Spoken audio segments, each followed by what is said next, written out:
J'ai commis un avortement. Est-ce que je suis maudite? C'est une question qu'on n'entend pas forcément tout le temps, ou voire même pratiquement jamais. Mais cette question, des milliers de femmes se la posent intérieurement.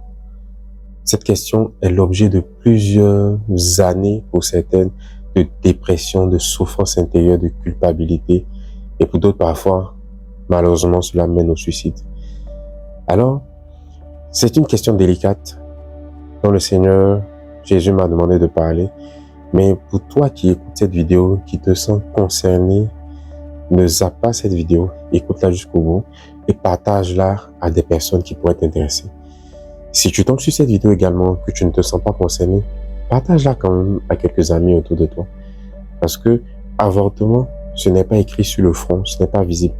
Plusieurs sont même mariés dans des foyers, ou même des enfants, mais souffrent des avortements qu'ils ont commis dans leur jeunesse. Alors, je ne sais pas à qui cette vidéo pourrait faire du bien. Partage-la. Et parce que dans cette vidéo, il y aura beaucoup d'enseignements. On va entrer dans la parole de Dieu. Mais surtout à la fin, c'est le plus important, il y aura un temps de prière pour que la grâce et la faveur de Dieu se manifestent et que vous soyez totalement délivrés de toutes les oppressions que vous pouvez avoir. Alors, moi, je suis Melchizedek Abaka et sur cette chaîne, nous parlons d'expérimenter l'amour et la puissance de Dieu par la simplicité de l'évangile. Si tu veux découvrir ou redécouvrir un évangile simple, pratique, que tu peux appliquer au quotidien, alors ne manque pas de t'abonner à cette chaîne, de partager, de cliquer sur la cloche de notification pour ne rien manquer de toutes nos vidéos. Pourquoi le thème de l'avortement? Le thème de l'avortement est un thème sensible de ces dernières années. Alors, j'ai pris quelques notes et on entrera dans la parole de Dieu. Voilà, donc, mais je t'en prierai jusqu'au bout.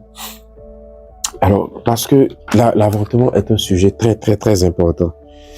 Et c'est un débat de société.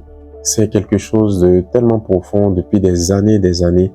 Les hommes n'arrivent pas à statuer sur la possibilité pour une femme d'interrompre volontairement une grossesse ou pas. Est-ce que c'est bon? Est-ce que c'est mal? Est-ce que c'est bon? Et intérieurement, c'est le chaos. Ces dames, ces femmes se posent beaucoup de questions. Quant à la responsabilité de l'homme, on n'en parle même pas. Plusieurs hommes incitent leurs femmes à avorter ou leurs copines à avorter et après se désengagent de toute la lourdeur, de toute l'oppression, le poids de la culpabilité psychologique. À ces hommes-là, je leur dis, arrêtez ce genre d'attitude. Arrêtez. Vous êtes en train d'accuser, de culpabiliser des jeunes dames innocentes et qui parfois vous finissez par les abandonner, sortir de ces relations. Et après, c'est elles qui portent dans leur corps parfois, parce qu'elles font des curetages et toutes ces choses, la marque de ces avortements. Alors, écoutez, sur cette vidéo jusqu'au bout, nous allons prier ensuite. Et donc, pourquoi l'avortement? Comment est-ce que la Bible voit l'avortement? Qu'est-ce que Dieu veut nous faire passer comme message? Et surtout, est-ce que si j'ai commis l'avortement, est-ce que je suis une personne maudite? On va essayer de répondre à cette question. Mais déjà, nous devons nous poser la question de savoir qu'est-ce que c'est que la malédiction? Pourquoi est-ce qu'une personne pourrait être maudite? Qu'est-ce que ça veut dire être maudit, avoir une malédiction? En fait, ce qu'il faut savoir, c'est que simplement, la malédiction est une transgression, est une condamnation liée à une transgression d'une loi spirituelle. Donc, c'est une condamnation liée à la transgression d'une loi spirituelle. Qu'est-ce que ça veut dire? Le Seigneur, notre Dieu, a créé le monde et il a régi avec plusieurs lois.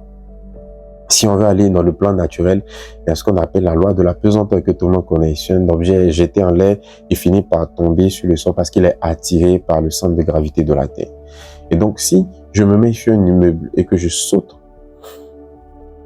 en me disant que je vais planer, je risque de tomber. Pourquoi? Parce que la loi de la gravité va m'attirer vers le sol. Et lorsque je transgresse cette loi, une condamnation qui est une conséquence de cette transgression va s'appliquer à moi. La condamnation, ce sera quoi? Toute personne qui enfreint la loi de la gravité en se mettant à une telle hauteur, en sautant, se verra attiré et le poids de cette personne, de cet objet, va finir par s'écraser sur le sol. Donc, personne ne l'entend, mais cette loi est dans l'atmosphère. Ses conséquences aussi sont dans l'atmosphère.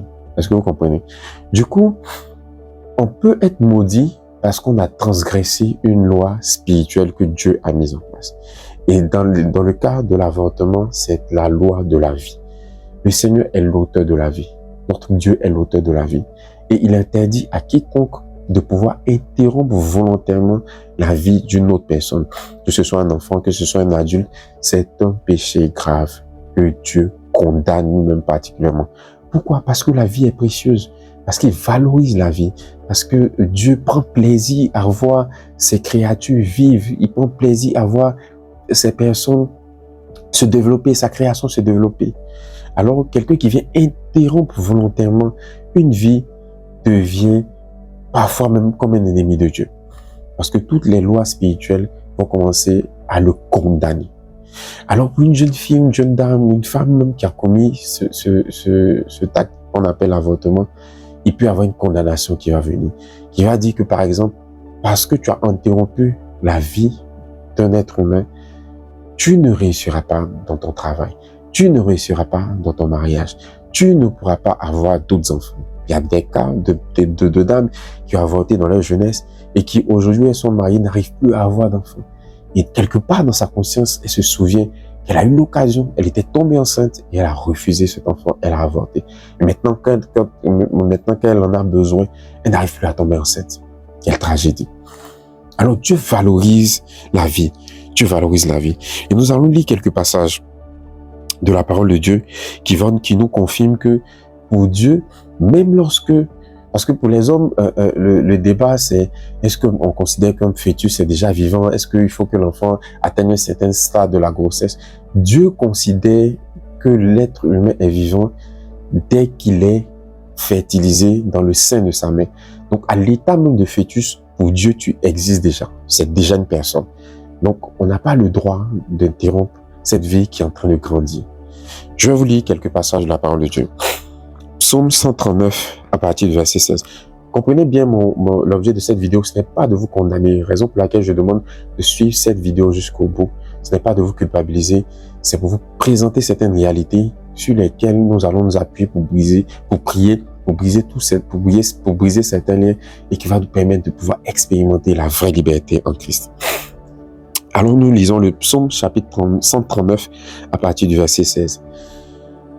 C'est David qui parle, il dit, quand je n'étais qu'une masse informe, tes yeux me voyaient déjà. Et sur ton livre étaient tous inscrits les jours qui m'étaient destinés avant qu'aucun d'eux n'existât. Donc, David parle à Dieu et il dit, quand je n'étais qu'une masse informe. Donc, David avait la révélation que Dieu le connaissait quand il était dans le sein de sa mère. Quand la Bible parle d'une masse informe, c'est littéralement un fœtus. Un fœtus, c'est une masse informe, c'est pas stable, c'est quelque chose, c'est comme deux cellules qui se rencontrent et qui fusionnent. Il y a un mystère derrière la vie. Est-ce que vous comprenez? Et donc, il dit, quand je n'étais qu'une masse informe, tes yeux me voyaient. Et sur ton livre étaient tous inscrits les jours qui m'étaient destinés. Donc, Dieu voit déjà le futur de cet enfant qui est dans ton ventre. Dieu voit déjà le futur de cet enfant. Donc, si toi aussi, tu pensais à avorter et que tu tombes sur cette vidéo, ne le fais pas. Je te dis déjà, ne le fais pas. Parce que Dieu voit déjà le destin merveilleux de cet enfant qui est dans ton ventre. Voilà. Il y a un autre passage aussi dans Jérémie chapitre 1, à partir du verset 5. On va le lire ici. Jérémie chapitre 1, à partir du verset 5.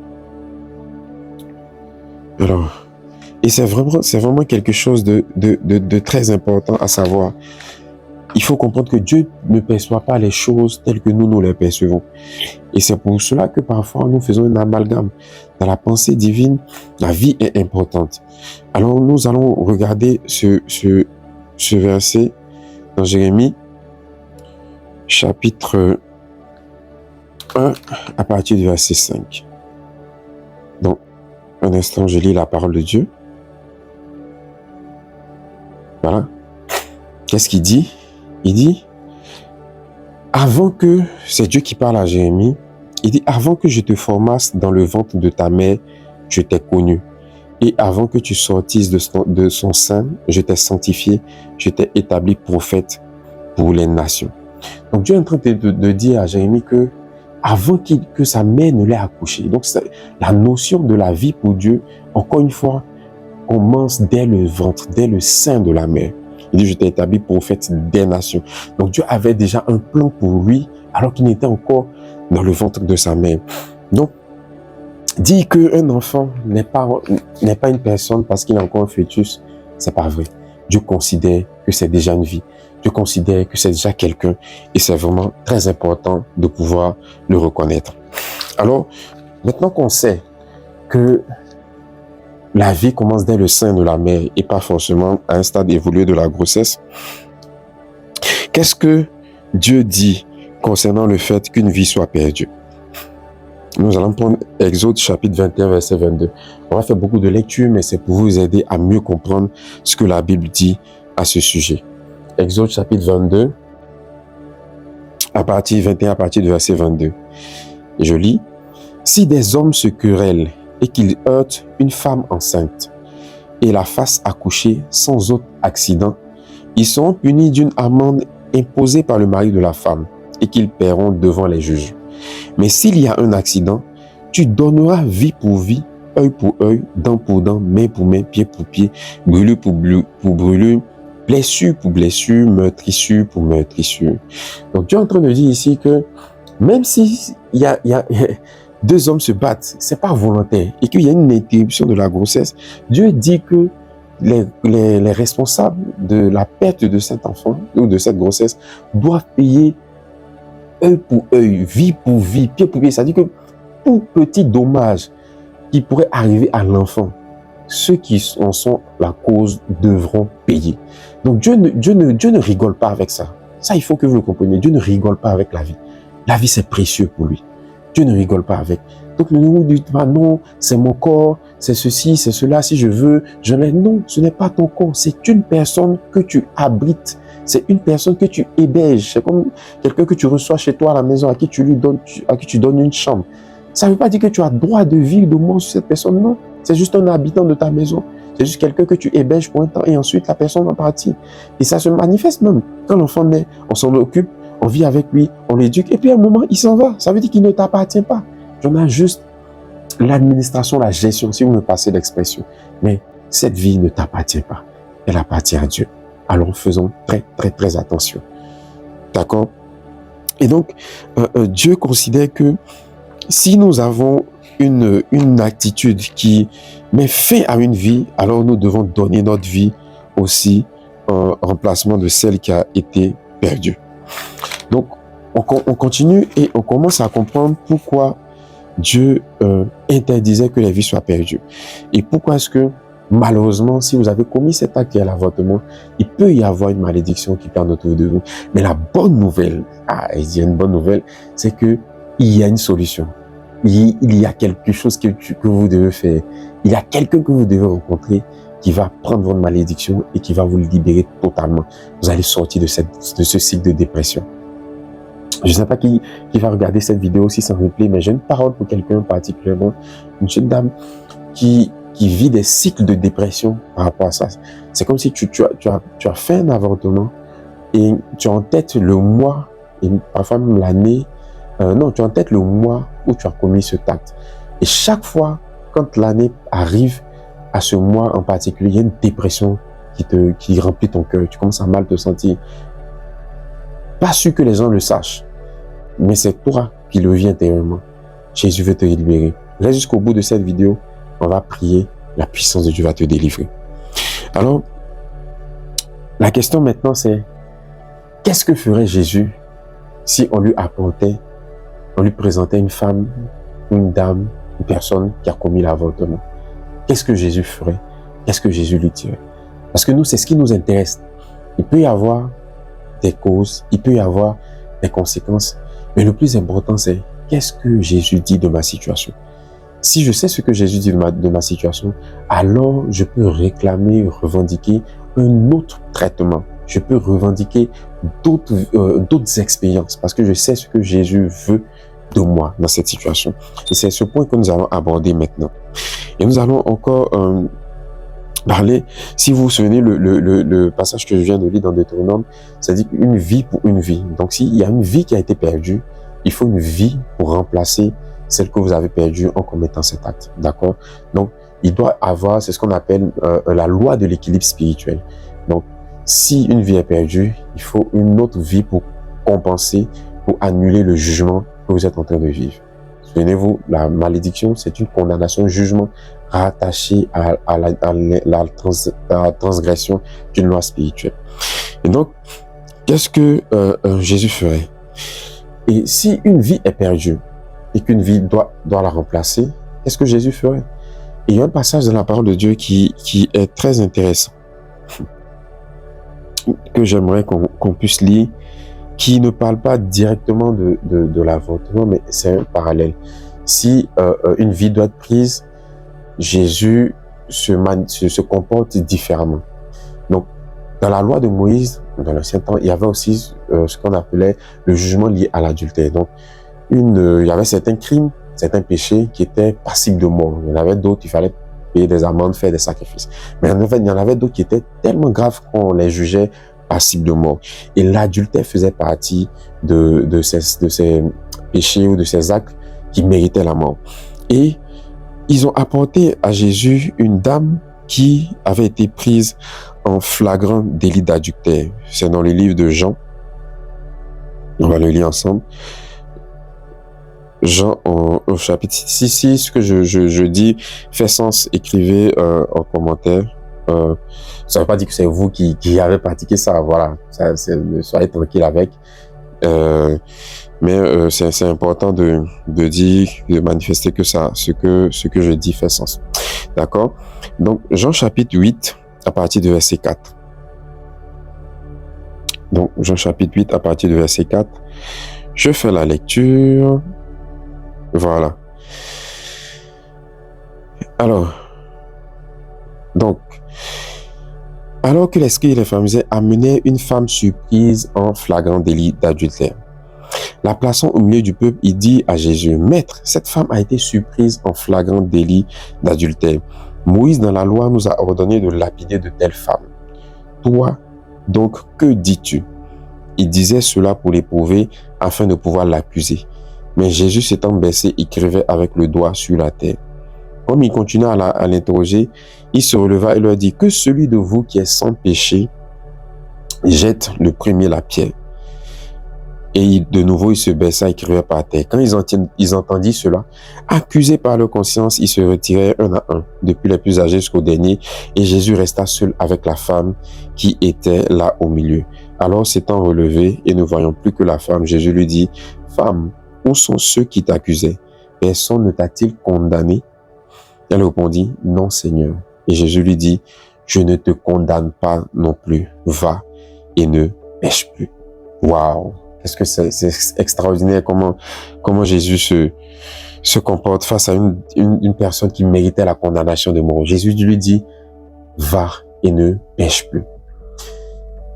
Et vous savez, le problème parfois avec cet acte, c'est que c'est comme quelque chose de marqué au fer rouge dans la conscience de celles qui l'ont fait. Et c'est un jugement, une condamnation perpétuelle, perpétuelle, perpétuelle, perpétuelle, perpétuelle. Tu portes sur toi ou dans ta conscience la pensée d'un crime que tu as connu, du sang. Il y en a d'autres qui parfois me font des rêves où cet enfant qui n'est pas né vient les voir en pleurs, leur dit, maman, tu m'as tué, maman. Et c'est un traumatisme. C'est un traumatisme. Alors Jésus dit, alors que les gens voulaient que Jésus condamne cette personne, alors que les gens voulaient que Jésus maudisse cette personne, alors que les gens voulaient que Jésus tue, lapide cette personne, Jésus lui dit, je ne te condamne pas. Mais fais une chose, va et ne pêche plus. J'aimerais te dire à toi qui regarde cette vidéo, personne ne sait dans ton entourage ce que tu as fait. Ne te condamne pas. Jésus ne te condamne pas. Jésus ne te condamne pas. Tout ce qu'il dit va et ne pêche plus. Jésus n'a même pas voulu savoir dans quel contexte la femme a pu être victime de l'adultère. Mais Jésus a dit une chose, il a regardé à la vie précieuse de cette dame. Elle ne méritait pas de vivre. Elle avait enfreint la loi. Elle devait être lapidée. Mais pour Jésus, la vie est plus précieuse. Alors il préfère se donner garant. Jésus lui a dit, il dit que le premier qui n'a point péché jette la première pierre. Et il a baissé la tête. Et eux-mêmes, ils se sont rendus compte que leur raisonnement n'était pas bon parce qu'ils étaient coupables. Et c'est Jésus seul qui avait le droit de pouvoir faire ça parce qu'il était le seul qui était non coupable, qui avait la conscience pure et qui pouvait la lapider selon la loi parce que lui n'a commis aucun péché. Mais celui qui pouvait la lapider, il a ôté sa capacité, son pouvoir de jugement, de condamnation. Il a manifesté de l'amour. L'amour de Dieu est plus fort que son désir de condamner, de juger les hommes. Ça, il faut que vous le sachiez. L'amour de Dieu est plus fort que son désir de juger et de condamner les hommes pour leurs péchés. Alors, il y a une opportunité, pour toi qui regardes cette vidéo. Il y en a d'autres qui, pendant que je suis en train de parler, auront même les larmes aux yeux. Dieu veut te sauver. Jésus t'aime. Jésus ne te condamne pas. Il sait, dans les circonstances dans lesquelles tu étais, tu as fait cet avortement. La plupart du temps, les jeunes dames avortent parce qu'elles n'ont pas d'avenir. Elles se demandent comment est-ce qu'on va faire pour s'occuper de cet enfant. Elles ne se sentent peut-être pas prêtes, peut-être pas assez épaulées par leur famille ou par leur conjoint. Elles ne savent pas de quoi demain sera fait. Elles ne savent pas si elles vont devoir arrêter leurs études. Il y a beaucoup d'implications dans le fait d'avoir un enfant. Et c'est parfois, malheureusement, ces pensées-là que le diable utilise pour dire, mets fin à sa vie, avorte, tu pourras faire un autre enfant plus tard. C'est un piège de l'ennemi. Mais Dieu sait. Jésus sait. C'est pourquoi il dit dans Isaïe chapitre 1 verset 8, il dit, même si vos péchés sont noirs comme du corbasie, venez et plaidons. Donc Jésus est ouvert à la discussion. Jésus est ouvert pour entendre ce que tu as dit. Il dit, Seigneur, je regrette. Voici à l'époque, il y avait telle situation, je ne savais pas quoi faire, je ne te connaissais pas, mais je ne sais pas. Et à partir de là, Jésus va te dire, je ne te condamne pas non plus. Va et ne pêche plus. Alors nous sommes en train de tendre vers la fin de cette vidéo. Et j'aimerais dire à quelqu'un ce que Romains chapitre 8 verset 1 dit. Il n'y a plus de condamnation pour ceux qui sont en Jésus. L'une des solutions pour sortir de cette culpabilité et tirer un trait sur son passé par rapport à cet acte qui a été commis, c'est d'entrer en Christ. Si tu n'as pas encore donné ta vie au Seigneur Jésus, si tu n'as pas encore fait ce pas-là, je t'en supplie pour ta destinée, pour ta vie, prends cette décision.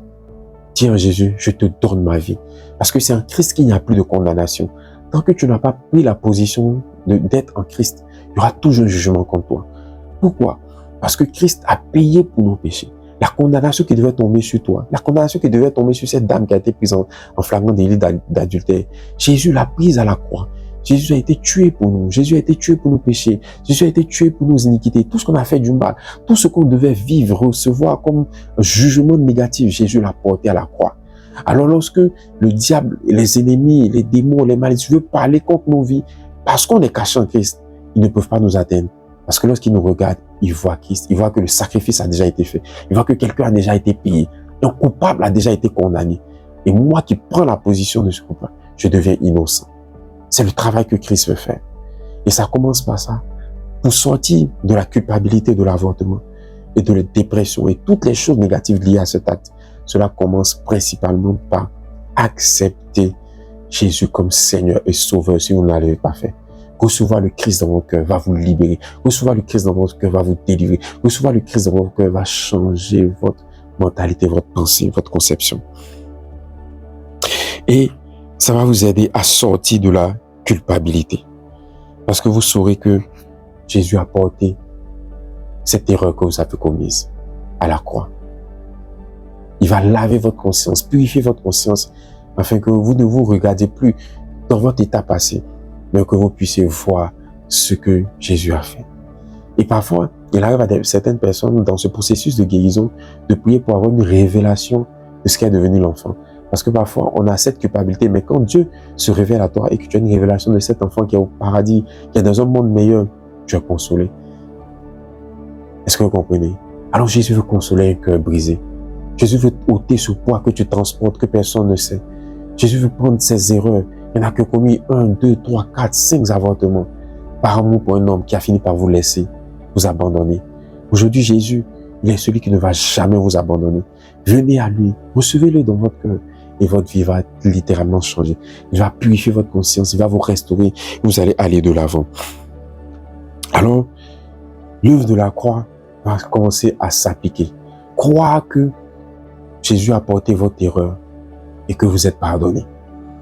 Et deuxième des choses maintenant, il faut recevoir la consolation du Saint-Esprit pour se pardonner à soi-même l'erreur qu'on a faite et pour pouvoir aller de l'avant. J'espère que cette vidéo, elle était un peu longue, mais il était important de planter le décor et d'expliquer toutes ces choses. Maintenant, il est temps de prier. Et ce petit temps de prière que nous allons avoir sera très profond, très puissant. Je te prie, toi qui suis sur la vidéo, qui a peut-être eu à faire ça, de te mettre dans un état, dans un endroit à part, loin des personnes, mettre des écouteurs, en tout cas être disposé pour recevoir la prière que nous allons faire et le Saint-Esprit va te toucher. Avant qu'on prie, je vais te donner certaines instructions de ce qui pourrait arriver pendant qu'on priera et ensuite on commence la prière. À tout de suite. Ne quitte pas, la vidéo n'est pas terminée. Que Dieu te bénisse. Alors, nous allons maintenant prier. Nous allons invoquer le Saint-Esprit qui vient nous libérer. Le Seigneur ne te condamne pas. S'il y a une chose que tu dois retenir de cette vidéo, c'est que ton Dieu ne te condamne pas.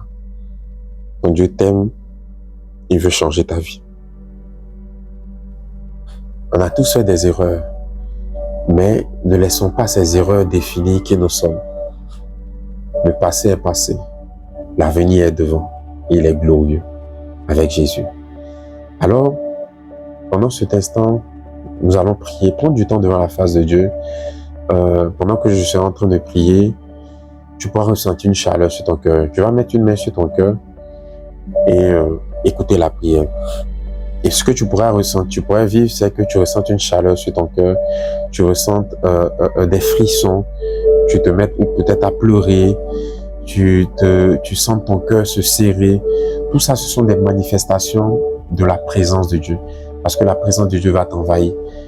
Jésus a dit qu'il a été oint pour guérir les cœurs brisés, pour être près des opprimés. Et le travail de consolation du Saint-Esprit doit se faire dans ton âme pour que tu sois délivré de ce poids, pour que cet esprit de suicide s'éloigne de toi, pour que cet esprit de dépression s'éloigne de toi. Alors, garde la main sur le cœur, ferme les yeux et pense à ce que le Seigneur a pour toi. Et je vais laisser un petit temps de silence pendant lequel tu vas penser au Seigneur, garder les yeux fixés sur lui, te remémorer que Christ a payé le prix pour toi, qu'il n'y a plus aucune condamnation, malédiction pour ceux qui sont en Jésus. Et parce que tu as décidé de marcher avec Jésus, Jésus a changé ta vie.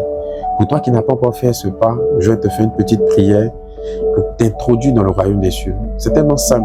C'est la raison de cette chaîne, de la simplicité de l'évangile. Parfois, d'autres pensent que recevoir Jésus, c'est quelque chose de compliqué. Non, c'est juste une décision profonde du cœur. Il faut le vouloir. Et le Saint-Esprit fait le reste. Alors, pour ceux qui n'ont pas encore rencontré, celles qui n'ont pas encore rencontré Jésus, nous faisons ensemble cette courte prière. Merci Jésus pour ta grâce. Merci pour ta faveur. Je te bénis. Je te demande pardon pour cette erreur que j'ai commise, que j'ai faite, pour cet avortement ou ces avortements que j'ai commis. Papa, j'ai honte de moi. Je prie maintenant que par ton sang, tu me laves. Tu es mort à la croix pour mes péchés, pour mes fautes. Et ces choses en font partie. Aujourd'hui, je reçois dans mon cœur ton salut. Je reçois en moi ta présence et ton amour. J'ai confessé ces péchés et ils sont pardonnés. Merci de me recevoir dans ton royaume et d'accepter mon âme auprès de toi lorsque je mourrai dans ton paradis. Merci Jésus pour ta grâce, ta faveur. Accorde-moi de marcher en nouveauté de vie. Apprends-moi à t'aimer, à te laisser être mon Seigneur et mon Sauveur et à transformer ma vie. Merci Jésus. Amen. Alors cette petite prière que vous venez de faire vous introduit dans la grande famille des enfants de Dieu. À ceux qui l'ont reçu, à ceux qui croient en son nom, la parole a donné un pouvoir, celui de devenir enfant de Dieu. Cette parole a un pouvoir puissant. Alors, vous venez de devenir enfant de Dieu et nous allons passer à la deuxième étape où nous allons prier maintenant pour être libérés du poids de la culpabilité, pour être délivrés de toute forme de malédiction liée à ces actions qui avaient été posées. Et nous prions maintenant. Alors je te laisse 10-15 secondes pour penser à Jésus, pour dire à Jésus que tu l'aimes, que tu décides de marcher, que tu regrettes ce que tu as pu faire. C'est un petit temps où tu vas parler par tes propres mots et ensuite moi je vais prier pour toi. Merci Seigneur, c'est à toi pendant que la mélodie passe. Parle à Jésus.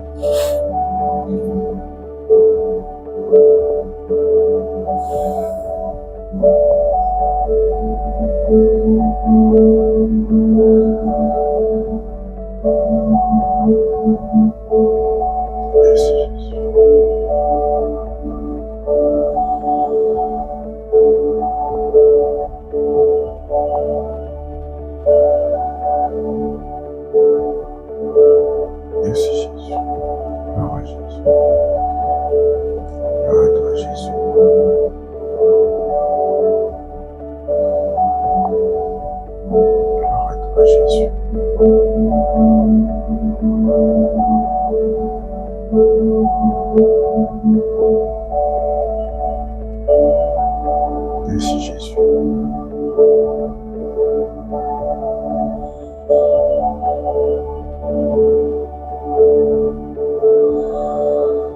Alors il se peut que pendant que tu écoutes cette mélodie dans ce moment de calme, le Seigneur te montre des images, des visions, tu puisses voir comment est-ce que le Seigneur Jésus voit cette situation.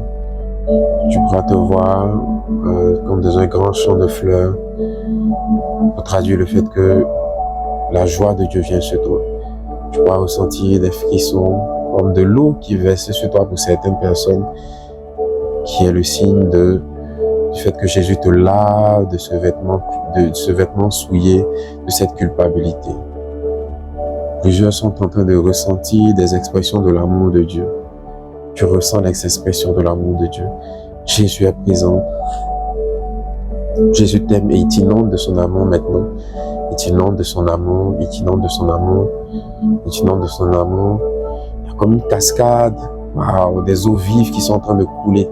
Des eaux vives qui sont en train de couler, des eaux vives qui sont en train de couler. Plusieurs sont en larmes, parce que ce poids sur ton cœur a pourri ta vie, a même pourri tes relations. Parce que tu en avais gros sur le cœur. Tu avais fait cet acte à cause d'un homme et il t'a abandonné.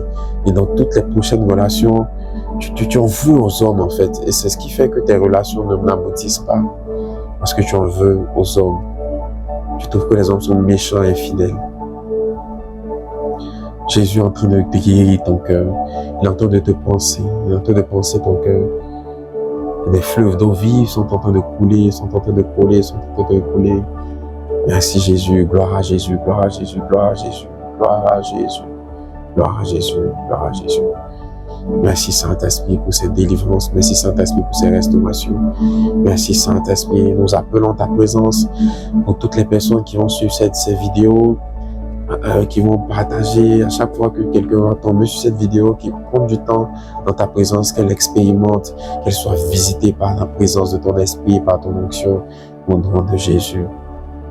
Alors je vais prendre du temps maintenant pour déclarer la parole de Dieu, la parole prophétique pour toi. Je déclare au nom de Jésus que ton Dieu te sort de la dépression. Je déclare au nom de Jésus que ton Dieu te sort de la culpabilité. Je déclare que les malédictions sur ta vie, que tu as expérimenté dans différents domaines, des blocages et toutes ces choses basées sur cette action qui te réclamait, à cause du sang de Jésus, tu es libre maintenant dans le nom de Jésus. J'efface ton nom de tous les autels de réclamation de malédiction. Au nom de Jésus, je déclare par la puissance du nom de Jésus que ton cœur est consolé. Si à cause de cette action, tu n'arrivais pas à enfanter, tu n'étais pas fertile, je plaide le sang de Jésus sur toi et dans ton couple au nom de Jésus. Et j'ouvre maintenant tes entrailles. Je déclare au nom de Jésus que tu es fertile parce que tu as confessé, parce que le sang de Jésus t'a lavé. Je déclare que tu conçois au nom de Jésus. Je prie maintenant que toutes celles dont l'esprit est attaqué par les esprits de mort, je ferme vos oreilles, vos pensées, votre âme à tous ces esprits au nom de Jésus. J'éloigne les esprits de suicide, les pensées de suicide au nom de Jésus. Tous ceux qui avaient des visitations nocturnes, démoniaques, des esprits des eaux, des esprits de nuit, des violeurs de nuit et tout ça, je mets fin maintenant à ce droit légal par le sang de Jésus maintenant. Que la puissance de Dieu vous touche. Il se peut que pour certaines, vous mettiez à trembler, pour d'autres à vomir, pour d'autres à vouloir envie d'aller aux toilettes et toutes ces choses. C'est la main de Dieu qui est en train de vous délivrer, qui est en train de vous restaurer. Dans le nom de Jésus, recevez votre délivrance, recevez votre délivrance. Pour d'autres, c'est comme un poids au niveau de la poitrine de la gauche qui part qui part, vous êtes libre, vous vous sentez léger au nom de Jésus. La main de Dieu est sur vous, la puissance de Dieu est sur vous, dans le nom de Jésus. Et je déclare maintenant la paix. Il y en a qui, à cause de cette action-là, la condamnation s'est transformée en condamnation de maladie. Je vois comme des fibromes dans le ventre, l'endométriose, les kystes et tout ça. Au nom de Jésus, je prends autorité et je déclare que vous êtes guéris.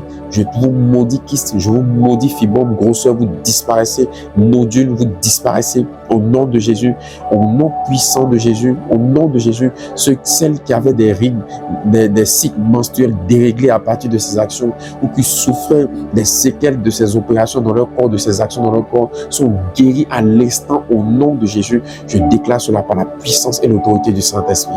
Merci Jésus pour ta grâce, merci pour ta faveur, merci pour ta paix. Vous êtes guéris, vous êtes bénis au nom de Jésus. Merci pour ta grâce, merci pour ta faveur au nom de Jésus. Amen. Alors soyez bénis. La grâce de Dieu est avec vous. La vidéo était un peu longue, mais il était nécessaire de parler et de prier. Et je sens dans mon cœur que plusieurs ont été touchés, plusieurs ont été bénis.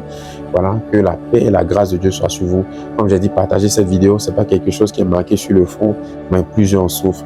Et Dieu aussi vous bénira. Donc, vous pouvez écrire en commentaire si cette vidéo vous a parlé, si cette vidéo vous a béni. On pourra faire de différents formats de ce genre de vidéos, dans différentes thématiques, pour que le Seigneur fasse du bien par la simplicité de l'évangile. Alors abonnez-vous, ne manquez pas les prochaines vidéos. Que Dieu vous bénisse, soyez en paix, soyez en joie. Jésus vous aime, ne l'oubliez jamais. Ciao.